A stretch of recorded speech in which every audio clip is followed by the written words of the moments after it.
Obama. In this segment, civility kicks it off. I thought you gave a great speech in Arizona on the civility factor. I appreciate it. But I don't think that people are going to respond to it. I think that the civility in the media and in politics is going to go downhill, continue to go downhill. Why is that, do you think? It's because there is just such a division between conservatives and liberals, and there's a lot of money to be made, if you can polarize people in the media. And you know, it sounds good. But here's my question. How much damage do you believe the media is doing by participating in this rancor? And people have accused me of that. Yeah. I don't think it helps. Look, but how much damage is it doing to the country? I think what it does is, over the long term, it is making it harder and harder for the sensible center to get together to solve problems. And I think that is damaging. We just talked about spending. We want to cut spending. A lot of Republicans sincerely want to cut spending. In order to do it, though, everybody's going to have to make compromises, because everybody wants to cut what the other guy likes. They don't want to cut what they like, right? And so you've got to make some tough decisions.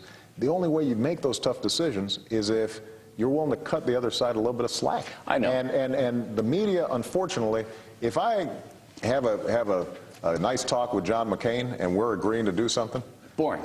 Nobody's going to report on that. No, but it's more personal. But if there's an argument, then that's what gets reported. And as a consequence, I think a lot of politicians think the way I get on the news is if I insult somebody. And not rewarding politicians for simply insulting the other side, but rather rewarding them for coming up with sensible solutions. But that's a pipe dream. That's never going to happen. And you know that. No, all right, last question. I know Bill, you can start the trend. Yeah, I can start the trend. Look, I don't think I'm a personal attack guy. I call it the way I think it should be called. All right, last question, and we'll let you go. FNC and the Obama administration, Fox News and the Obama administration, a little bit of a rocky history. Right. Okay? Now, I sincerely want to know what you said earlier, that you watch me, you know what I'm doing. Yeah. Well, what can I do better for the country, not for you? I'm not in business to help you, Mr. President, with all due respect. I'm in business to watch out for the folks. But what can I do better? What can FNC do better? You know, I think that, and I appreciate the opportunity. Here's what I'd say, Bill. The most important thing that the news, whether it's Fox News or MSNBC or whoever, can do is give people the facts and make sure that they've got all the facts. So let's take the example of spending. You know, if people know that only 12% of the budget is domestic discretionary spending, right? Things like, you know, environmental protection or food safety, et cetera, and that most of it is either defense, Social Security, Medicare, Medicaid. So we can't eliminate the deficit just by eliminating foreign aid and earmarks.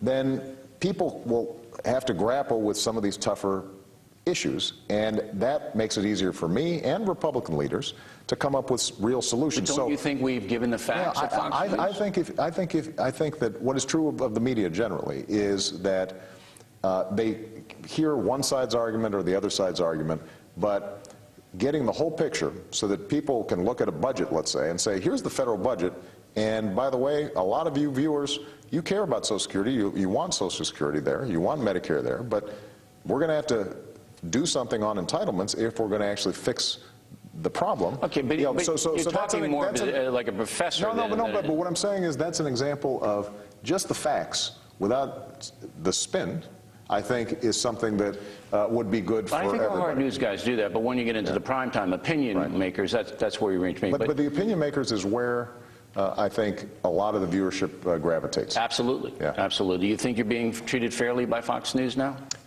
I would say that the news guys, I think, try to do a good job. Although, look, let's face it. I mean, Fox News, I think, has a point of view.